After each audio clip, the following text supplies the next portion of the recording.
నేను మోదీ గారికి బీజేపీ మిత్రులకు చెప్తున్నది ఏంటంటే, పాపం పవన్ కళ్యాణ్ని బలి చేయకండి.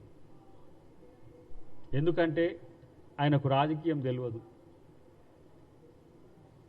ఎందుకు తెలియదు అని ఆ మాట అంటున్నా అంటే, తెలంగాణ కోసం పెద్ద ఎత్తున ఉద్యమం జరుగుతున్న క్రమంలో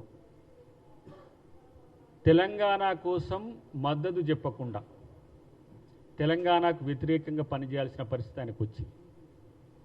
దాని తర్వాత వారు సనాతన ధర్మం కోసం పోరాడాల్సిన పరిస్థితి వచ్చింది.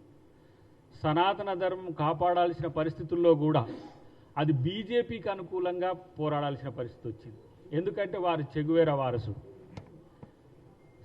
వారసుడు సనాతన ధర్మం కొరకు పోరాడాల్సి రావడం మరి ఆయనకి ఏ విధంగా కనిపించిందో కానీ భారతదేశానికి తెలంగాణ ఆంధ్రప్రదేశ్ ప్రజలకు మాత్రం కొంచెం ఇబ్బందికరంగా మారిన పరిస్థితుల్లో ఇప్పుడు